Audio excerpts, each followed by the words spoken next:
everybody, and welcome to my channel. If you are new here, I do a lot of low carb recipes. Sometimes they're keto, sometimes they aren't, but they're all low carb. And today is an interesting recipe because it is a little atypical from my other videos. It is entirely plant-based, but it is still low carb. So today we are making a zucchini lasagna. So the first thing we need to do is slice up the zucchini, and then we're gonna salt it. That way our lasagna won't be a wet sopping mess. So let's get started on that. And then when we come back, I will show you how to make your own vegan ricotta. Okay, so hopefully you guys can see what I'm doing well enough. I'll do a couple of close-ups, but if you don't have a mandolin slicer, do not worry about it, please. But if you are using the mandolin, I have it set to 3/16 of an inch, so not too thin and not too thick. And again, if you don't have a mandolin, I'm gonna show you the thickness, what 3/16 of an inch looks like up close. You can very, very easily slice that with a knife. This is something new I got for Christmas, so I want to put it to good use. And I just cut off both ends before doing this. I put it right on here. And it's not like it's that much faster than a knife, but it does make the cuts a little more uniform. Let's see here.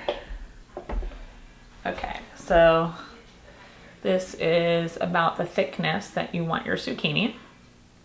So it's still pretty sturdy. If you make it too thin, what's gonna happen is it's just gonna fall apart. And if you make it too thick, it's going to be way too watery, and it'll take a while to cook, but mostly it's just gonna be a little too watery. So that's pretty much the perfect thickness. And I'm gonna do a close-up for you as well.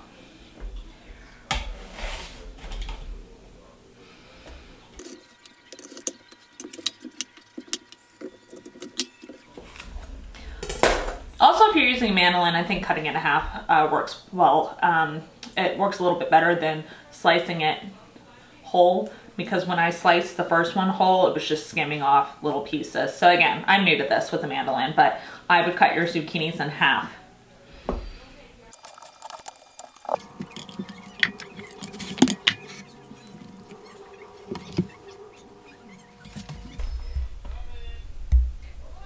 Now what you guys want to do is, once we lay our zucchini out, we are going to want to heavily salt it. I like to use kosher salt.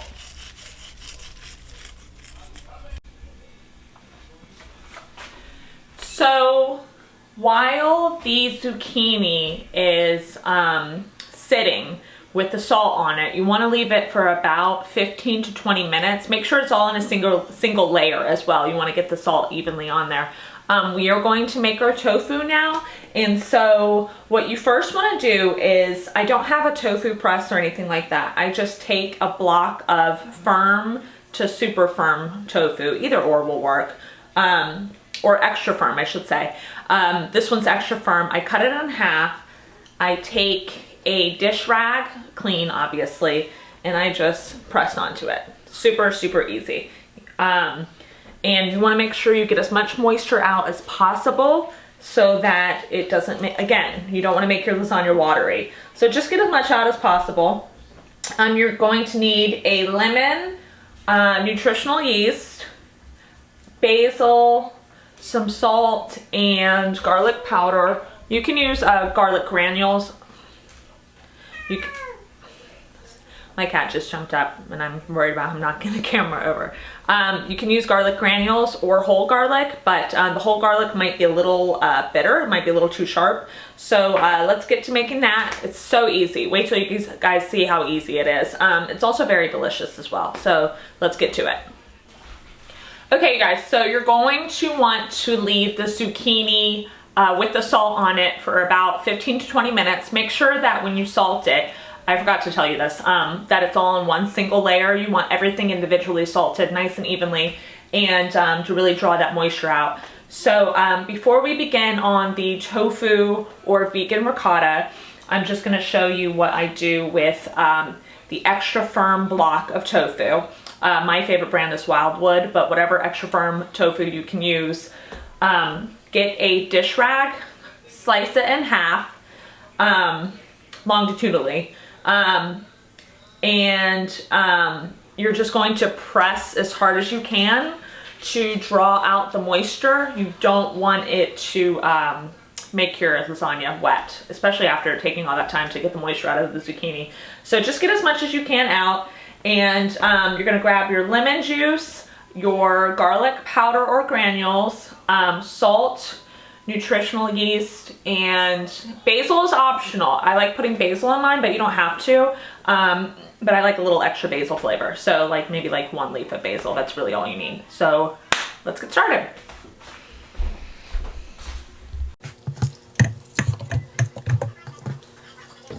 So we are going to add our solid block that we squeezed all the moisture out of, 1 basil leaf, and roughly 1 full teaspoon of the garlic powder or granules, whatever you have.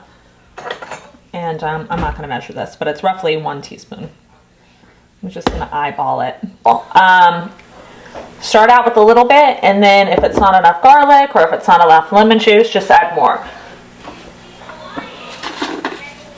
I'm almost out of my favorite salt, but you want to add, I start out with a 1/4 teaspoon of salt, but you can add more if it's not salty enough for you. Sorry, we're kind of crooked here. Okay. Next, you're going to want to add roughly 1 tablespoon of olive oil. And then comes the lemon juice. I use the amount of juice I use is roughly the juice of 1/2 of a lemon. It comes to about a tablespoon, but you can add more if you want some more. I think it's important to talk about how this doesn't taste exactly like ricotta. Obviously, it doesn't have that milky kind of creamy flavor. However, the texture is there, and if you add salt and garlic powder and lemon juice and basil and olive oil, it's going to have a lot of flavor. So while it's not going to necessarily fool anybody into thinking they're having ricotta, it's still really, really delicious, and it suits this lasagna very well. It's also chock full of protein, so it makes it like way more filling than your average lasagna.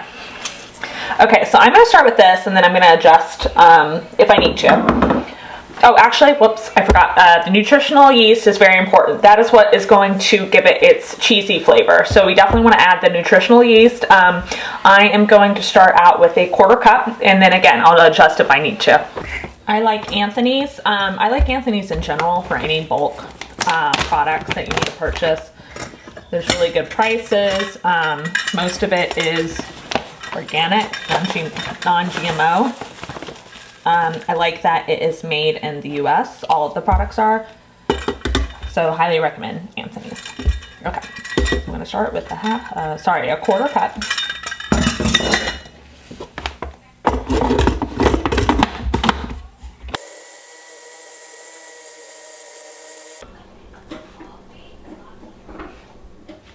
Okay, how beautiful was our fake ricotta? The texture is on point. While the flavor isn't exactly the same, it is still packed full of Italian flavor. The nutritional yeast gets it there with regards to the cheesiness, but the texture is perfect. So while it's layered with the vegetables and the tomato sauce, the fact that it doesn't taste exactly like ricotta is kind of covered up a little. So if you try it right out of the food processor, don't be too scared. It'll taste much better once we assemble this. So what you need to do, which I already went ahead and did, was you want to take your zucchini strips, you want to drain them. I even hold them and kind of like wring them out a little bit. And if you've sliced them thick enough, they should be able to withstand that. And then you want to blot them with paper towel really, really well. to get all that moisture out. So we are on the home stretch. The last thing we need to do is layer the lasagna and get it into the oven. We're gonna start with a tomato sauce base, the zucchini, the ricotta, zucchini again, and then I actually like to do the tomato sauce again with the ricotta and this vegan mozzarella. I don't like it through the entire lasagna. And I think the reason is because since it's not real mozzarella, you don't want it to get too gooey in like a weird way. So again, tomato sauce, zucchini, ricotta, more zucchini, more ricotta, plant-based mozzarella, and then more tomato sauce, and then so on and so forth. So, and which is only like one more layer. So that's it. No matter how you layer it, just make sure you start with the tomato sauce base because the zucchini will stick to the your baking pan, which needs to be 9 by 13, by the way. If you have an 8 by 8, that's fine too. It's just gonna be more layers. Let's get to layering, and then we're gonna pop the lasagna in our preheated oven. I preheated it to 400 degrees. It's gonna go in there for roughly 35 minutes. And then that's it. Easy peasy. See you back here soon.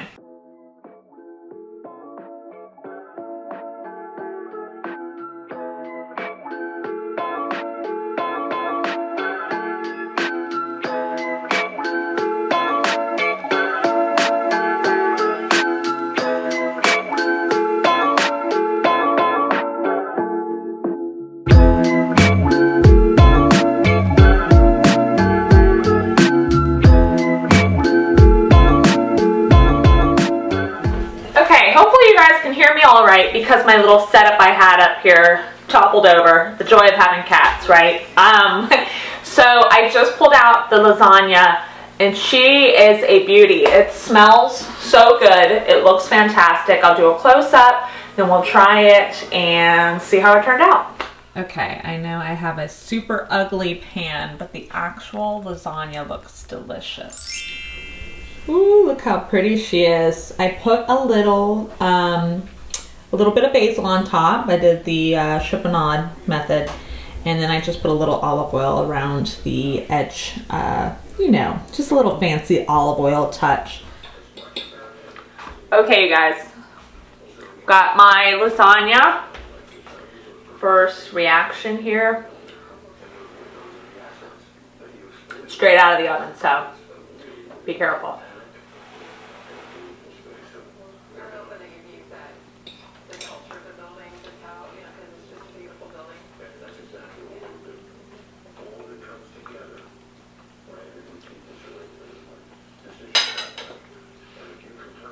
It's very good. I knew it would be tasty. Sorry. I knew it would be tasty, but I did not know it was going to be this good. Highly recommend this recipe. It doesn't taste weird or funky. There's nothing off-putting about it. It's delicious. I would make this for anyone. It's got so much flavor, really intense, like Italian forward flavors here. Definitely top it with some basil. That really added that extra kind of punch that it needed. But the flavors from the ricotta, the 365 Whole Foods plant-based mozzarella is also very good. And I recommend that as well too. I know I originally said it was optional, but it has a good texture that juxtaposes the texture of the ricotta. It's creamy and it pulls pretty well. I mean, this is delicious, you guys. And I'm excited to finish it. So, I hope that was a nice, easy, straightforward meal. Sorry if I threw a curveball to the people who only eat meat, but this, I just wanted a little bit of a break. I wanted to change it up a little bit, and I was not disappointed. So good. I will see you guys next time. Enjoy.